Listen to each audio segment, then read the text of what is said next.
Elle est née sur le port, dans l'arrière-boutique d'un marchand de tapis, dans le pays où la montagne embrasse la mer, où coule le lait et le miel, où les cèdres font la fierté de leurs habitants. Elle est née dans l'arrière-boutique de ce marchand de tapis. Sa mère est couturière, tout au fond, à la table de bois. Elle crée et répare des robes de soie pour les belles du pays. Dans la boutique, ça sent la laine brute, les teintures de safran, de cochenille, d'indigo. Elle est née dans l'arrière-boutique d'un marchand de tapis. Son père, un navigateur de passage. Elle a joué dans les jupes de sa mère, entre les pieds de la table de bois, sur toutes les chutes de tissu qui tapissent le sol. Elle a culbuté sur les piles de tapis, elle a joué à cache-cache. Sa mère lui a confectionné une poupée de chiffon avec les plus beaux tissus qui tombaient par terre. Yara, c'est le nom que sa mère lui a donné. Yara, ça veut dire déesse des eaux. Au bout d'un moment, elle voit venir des femmes exigeantes, droites, voulant un ourlet plus court, un col plus haut, une broderie par ici. Et puis, c'est beaucoup trop cher ce que vous me demandez. Et partant, droite, sans même regarder Line la couturière. Et puis Yara a vu aussi des voisines qui plaisantent, qui rient, qui bavardent. Mais Yara, elle aime jouer seule. Alors sa mère lui permet d'aller dans la cour qu'on voit depuis la fenêtre. Elle a 4 ans. Elle joue, elle continue à jouer avec sa poupée et les bouts de tissu qui sont dans la poche de son tablier. Mais au bout d'un moment, 4 murs et les pavés du sol, c'est pas très drôle. Sa mère lui permet alors de sortir un peu, d'aller sur le chemin qui mène vers la montagne. C'est là que Yara fait toutes ses découvertes. Des fourmis! Une colonie de fourmis qui traversent le chemin, portant chacune sur son dos une brindille plus longue qu'elle. Elles vont dans la fourmilière là, cette espèce de dôme. Elle prend une brindille, une branche de bois, elle touille dans la fourmilière. Une armée de fourmis qui est hyperactive. Un peu plus loin, elle shoote dans une pomme de pin. Et puis, elle plonge sa main dans un myrtillier. Quel bonheur! Mais le jeu qu'elle préfère, c'est sous les cèdres. Sous les cèdres, il y a des racines apparentes et ça fait comme les plans d'une maison. Là, elle met de la mousse, elle couche sa poupée, elle met des tissus sur elle, sous sa tête pour faire un oreiller. Et puis, elle lui raconte des histoires. Et quand elle a fini, elle va sous un autre cèdre. Elle a 6 ans. Elle connaît bientôt tous les cèdres de la région, parce qu'elle va toujours un peu plus loin sur le chemin. Elle a maintenant 8 ans.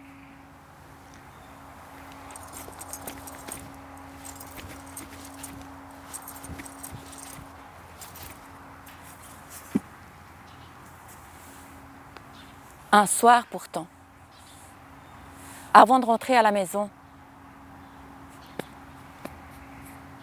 sa poupée, mais où est sa poupée?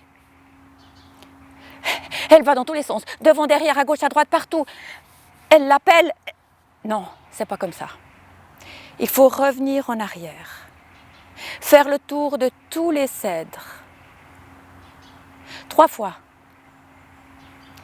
se mettre à quatre pattes sous le myrtillier, aller même regarder dans la fourmilière.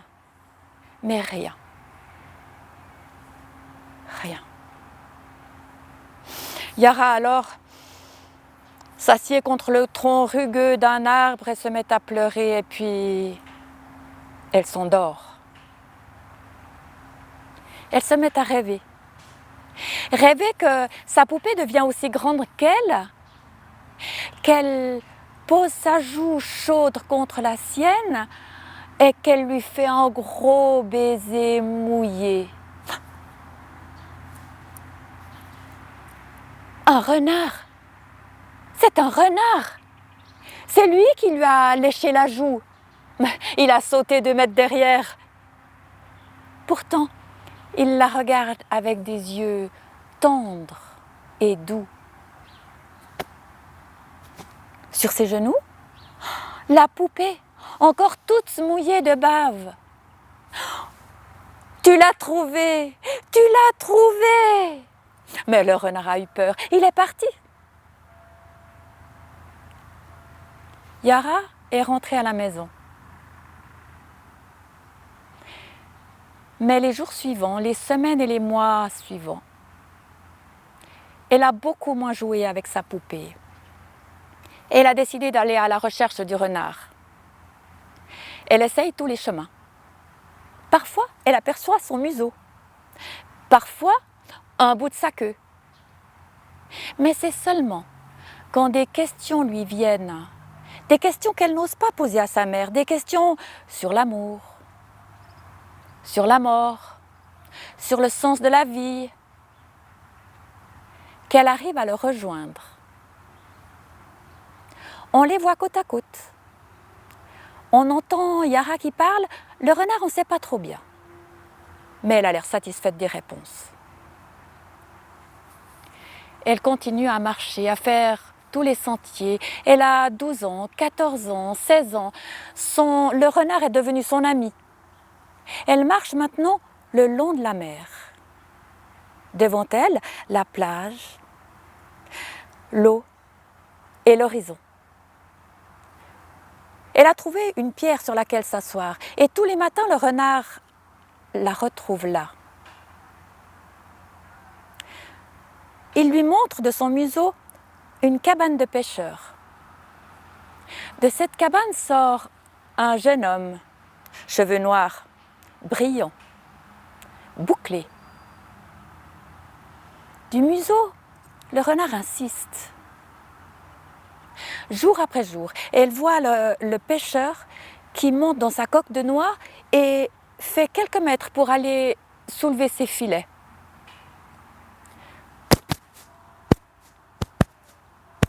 Le cœur de Yara commence à battre différemment. Et un matin, sans crier gare, le renard fonce, court jusqu'au filet, croque dedans. Et quand il ressort, sa gueule est en sang. En sang! Yara court vers lui, sort son mouchoir blanc de l'autre poche et lui essuie la gueule. Mais aucune blessure dans sa gueule.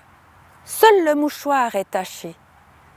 Elle essaye de le laver, mais la teinture reste. Melchior, le pêcheur qui est arrivé sur le champ, a pris dans sa main le coquillage que le renard avait croqué. Et de ce coquillage coule un liquide rouge, rouge-violet. Le mouchoir, le coquillage, Yara et Melchior. Ils décident d'appeler cette couleur pourpre. Et puis, comme un jeu, tous les jours, Yara apporte d'autres bouts de tissu, blancs, de la laine, de la soie, du lin, du coton. Melchior, lui, il pêche un coquillage, un autre, un murex et encore un murex. Les jours et les semaines passent. Un matin, Melchior apporte à Yara un paquet. Un immense tissu de soie teint en pourpre. Tu en feras ce que tu voudras. On ne sait pas si Melchior et Yara se sont mariés. Ce qu'on sait, c'est que avec le renard, ils sont devenus teinturiers. C'était dans le pays où la montagne embrasse la mer.